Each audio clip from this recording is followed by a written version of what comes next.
The Terrible Catastrophe. It was after the tragic death of Miss Flossie Monroe that I began to be aware of a change in Poirot. Up to now, his invincible confidence in himself had stood the test, but it seemed as though at last the long strain was beginning to tell. His manner was grave and brooding, and his nerves were on edge. In these days he was as jumpy as a cat. He avoided all discussion of the Big Four as far as possible, and seemed to throw himself into his ordinary work with almost his old ardor. Nevertheless, I knew that he was secretly active in the big matter. Extraordinary-looking Slavs were constantly calling to see him, and though he vouchsafed no explanation as to these mysterious activities, I realized that he was building some new defense or weapon of opposition with the help of these somewhat repulsive-looking foreigners. Once, purely by chance, I happened to see the entries in his passbook. He had asked me to verify some small item, and I noticed the paying out of a huge sum even for Poirot, who was coining money nowadays, to some Russian with apparently every letter of the alphabet in his name. But he gave no clue as to the line on which he proposed to operate. Only over and over again he gave utterance to one phrase: "It is the greatest mistake to underestimate your adversary. Remember that, mon ami." And I realized that that was the pitfall he was striving at all costs to avoid. So matters went on until the end of March, and then one morning Poirot made a remark which startled me considerably. "This morning, my friend, I should recommend the best suit. We go to call upon the Home Secretary." "Indeed? That is very exciting. He has called you in to take up a case." "Not exactly. The interview is of my seeking. You may remember my saying that I once did him some small service? He is inclined to be foolishly enthusiastic over my capabilities in consequence, and I am about to trade on this attitude of his. As you know, the French Premier M. Desjardins is over in London, and at my request the Home Secretary had arranged for him to be present at our little conference this morning. The Right Honorable Sidney Crowther, His Majesty's Secretary of State for Home Affairs, was a well-known and popular figure. A man of some 50 years of age, with a quizzical expression and shrewd gray eyes, he received us with that delightful bonhomie of manner which was well known to be one of his principal assets. Standing with his back to the fireplace was a tall, thin man with a pointed black beard and a sensitive face. "M. Desjardins," said Crowther. "Allow me to introduce to you M. Hercule Poirot, of whom you may, perhaps, already have heard." The Frenchman bowed and shook hands. "I have indeed heard of M. Hercule Poirot," he said pleasantly. "Who has not?" "You are too amiable, monsieur," said Poirot, bowing, but his face flushed with pleasure. "Any word for an old friend?" asked a quiet voice, and a man came forward from a corner by a tall bookcase. It was our old acquaintance, Mr. Ingalls. Poirot shook him warmly by the hand. "And now, M. Poirot," said Crowther, "we are at your service. I understood you to say that you had a communication of the utmost importance to make to us." "That is so, monsieur. There is in the world today a vast organization, an organization of crime. It is controlled by 4 individuals, who are known and spoken of as the Big Four. Number 1 is a Chinaman, Li Chongyan. Number 2 is the American multimillionaire, Abe Ryland. Number 3 is a Frenchwoman. Number 4, I have every reason to believe, is an obscure English actor called Claude Darrell. These 4 are banded together to destroy the existing social order, and to replace it with an anarchy in which they would reign as dictators." "Incredible," muttered the Frenchman. "Ryland mixed up with a thing of that kind? Surely the idea is too fantastic." "Listen, monsieur, whilst I recount to you some of the doings of this Big Four." It was an enthralling narrative which Poirot unfolded. Familiar as I was with all the details, they thrilled me anew as I heard the bald recital of our adventures and escapes. M. Desjardins looked mutely at Mr. Crowther as Poirot finished. The other answered the look.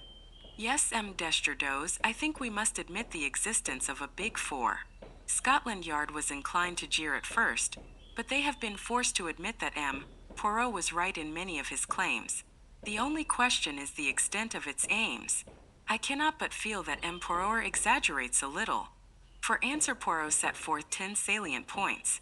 I have been asked not to give them to the public even now, and so I refrain from doing so, but they included the extraordinary disasters to submarines which occurred in a certain month, and also a series of aeroplane accidents and forced landings. According to Poirot, These were all the work of the Big Four, and bore witness to the fact that they were in possession of various scientific secrets unknown to the world at large. This brought us straight to the question which I had been waiting for the French premier to ask. You say that the third member of this organization is a Frenchwoman. Have you any idea of her name? It is a well-known name, monsieur, an honored name. Number 3 is no less than the famous Madame Olivier. At the mention of the world-famous scientist, successor to the Curies, M. Desjardins positively bounded from his chair, his face purple with emotion. Madame Olivier. Impossible. Absurd. It is an insult what you say there. Poirot shook his head gently, but made no answer. Desjardins looked at him in stupefaction for some moments. Then his face cleared, and he glanced at the Home Secretary and tapped his forehead significantly. M. Poirot is a great man, he observed. But even the great man, sometimes he has his little mania, does he not? And seeks in high places for fancied conspiracies. It is well known. You agree with me, do you not, Mr. Crowther? The Home Secretary did not answer for some minutes. Then he spoke slowly and heavily. Upon my soul, I don't know, he said at last. I have always had and still have the utmost belief in M. Poirot, but well, this takes a bit of believing. This Li Chong-yen too, continued M. Desjardins. Who has ever heard of him? I have, said the unexpected voice of Mr. Ingalls. The Frenchman stared at him, and he stared placidly back again, looking more like a Chinese idol than ever. Mr. Ingalls, explained the Home Secretary, is the greatest authority we have on the interior of China. And you have heard of this Li Chong-yen? Until M. Poirot here came to me, I imagined that I was the only man in England who had. Make no mistake, M. Desjardins, there is only one man in China who counts today, Li Chong-yen. He has perhaps, I only say perhaps, the finest brain in the world at the present time. Desjardins sat as though stunned. Presently, however, he rallied. There may be something in what you say, M. Poirot, he said coldly. But as regards Madame Olivier, you are most certainly mistaken. She is a true daughter of France, and devoted solely to the cause of science. Poirot shrugged his shoulders and did not answer. There was a minute or two's pause, and then my little friend rose to his feet, with an air of dignity that sat rather oddly upon his quaint personality. That is all I have to say, messrs, to warn you. I thought it likely that I should not be believed, but at least you will be on your guard. My words will sink in, and each fresh event that comes along will confirm your wavering faith. It was necessary for me to speak now. Later I might not have been able to do so. You mean? Asked Crowther, impressed in spite of himself by the gravity of Poirot's tone. I mean, monsieur, that since I have penetrated the identity of number 4, my life is not worth an hour's purchase. He will seek to destroy me at all costs, and not for nothing is he named the Destroyer. Messrs, I salute you. To you, M. Crowther, I deliver this key and this sealed envelope.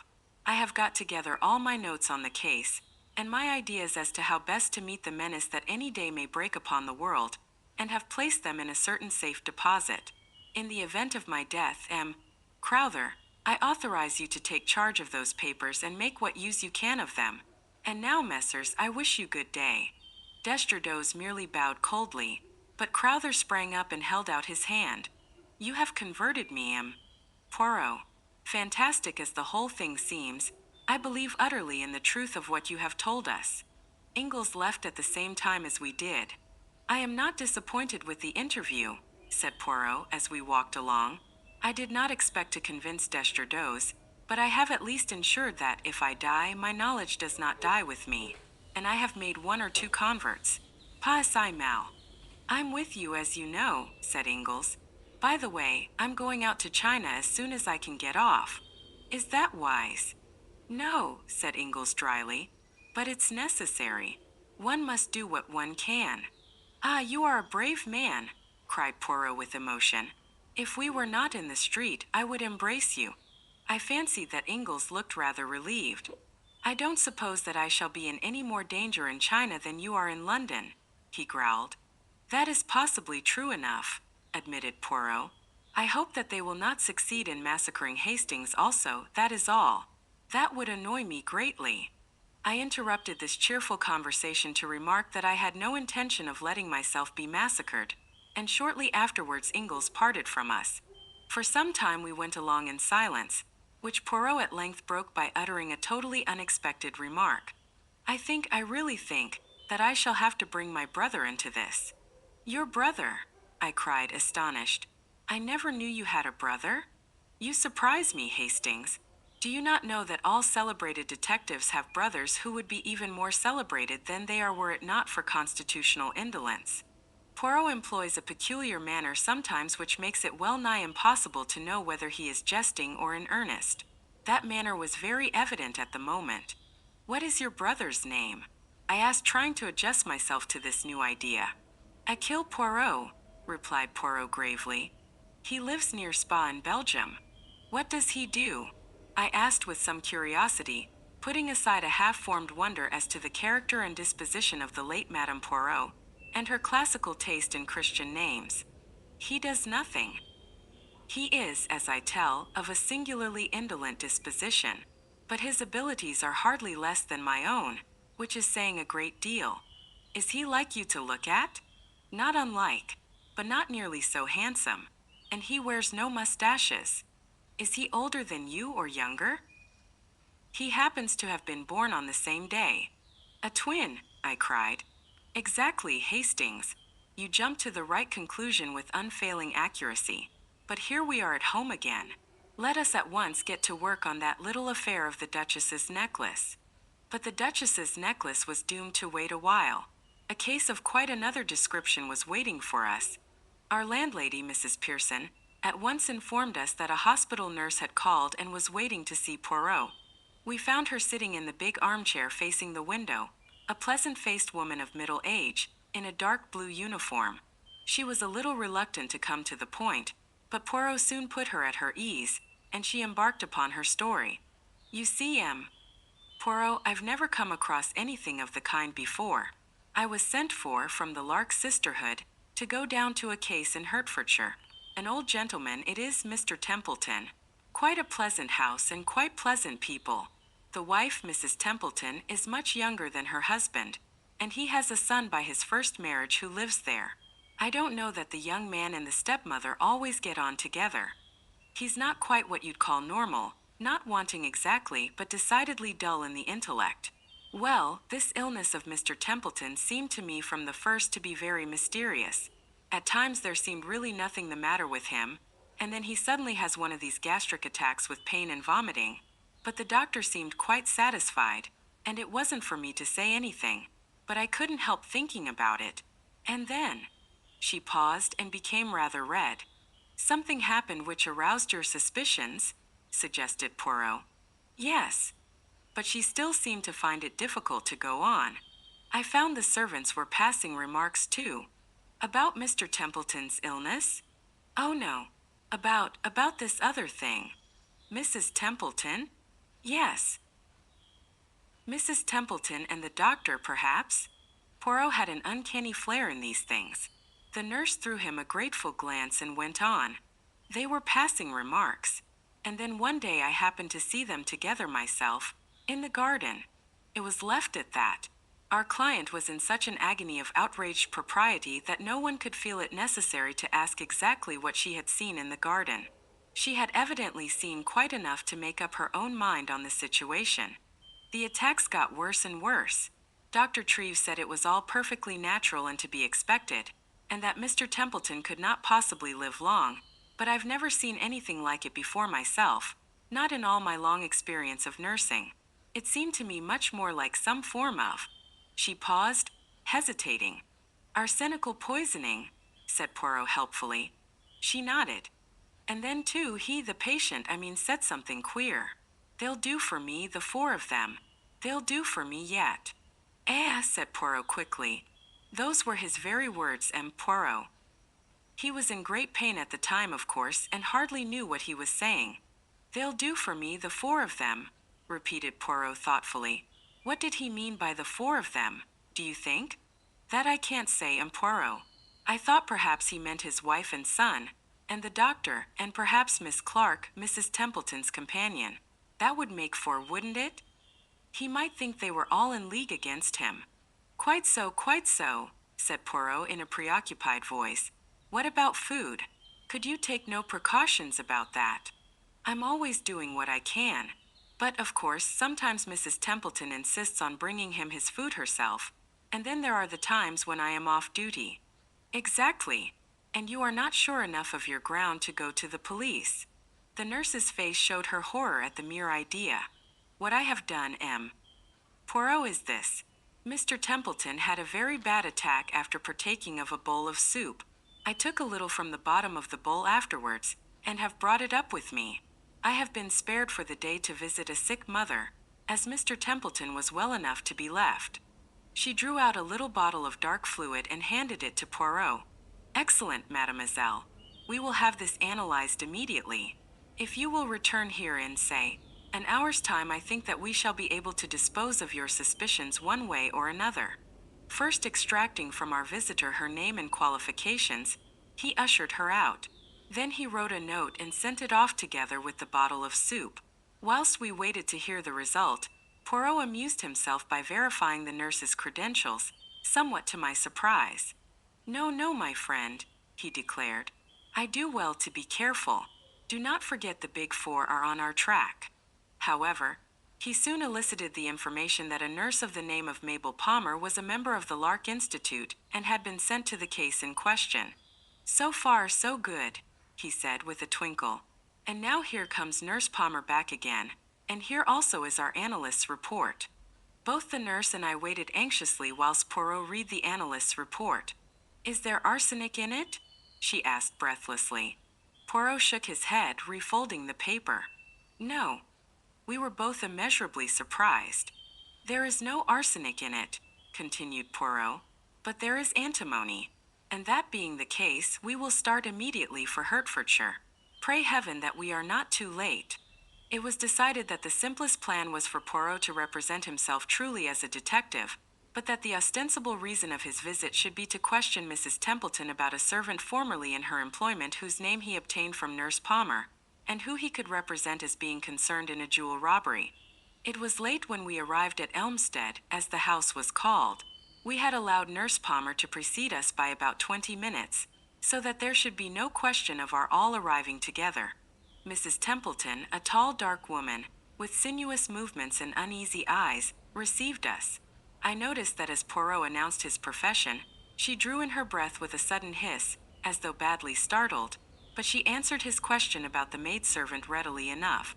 And then, to test her, Poirot embarked upon a long history of a poisoning case in which a guilty wife had figured.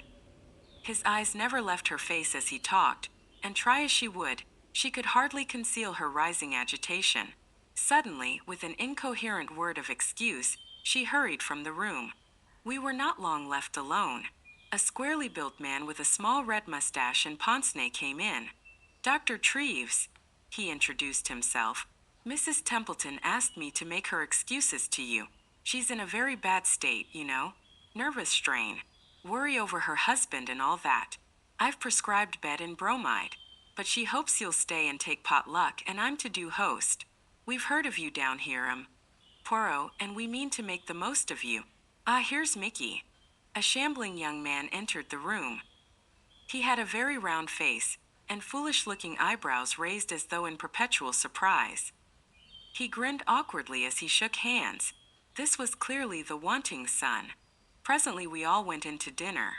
Dr. Treves left the room to open some wine, I think, and suddenly the boy's physiognomy underwent a startling change.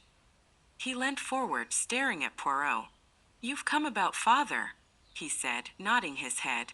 I know lots of things, but nobody thinks I do. Mother will be glad when father's dead, and she can marry Dr. Treves. She isn't my own mother, you know. I don't like her. She wants father to die. It was all rather horrible. Luckily, before Poirot had time to reply, the doctor came back, and we had to carry on a forced conversation. And then suddenly Poirot lay back in his chair with a hollow groan. His face was contorted with pain. My dear sir, what's the matter? Cried the doctor. A sudden spasm. I'm used to them. No, I require no assistance from you, doctor. If I might lie down upstairs. His request was instantly acceded to, and I accompanied him upstairs, where he collapsed on the bed, groaning heavily. For the first minute or two I had been taken in, but I had quickly realized that Poirot was, as he would have put it, playing the comedy, and that his object was to be left alone upstairs near the patient's room. Hence I was quite prepared when, the instant we were alone, he sprang up. "Quick, Hastings, the window. There is ivy outside. We can climb down before they begin to suspect." "Climb down?" "Yes, we must get out of this house at once. You saw him at dinner." "The doctor?" "No, young Templeton. His trick with his bread. Do you remember what Flossie Monroe told us before she died?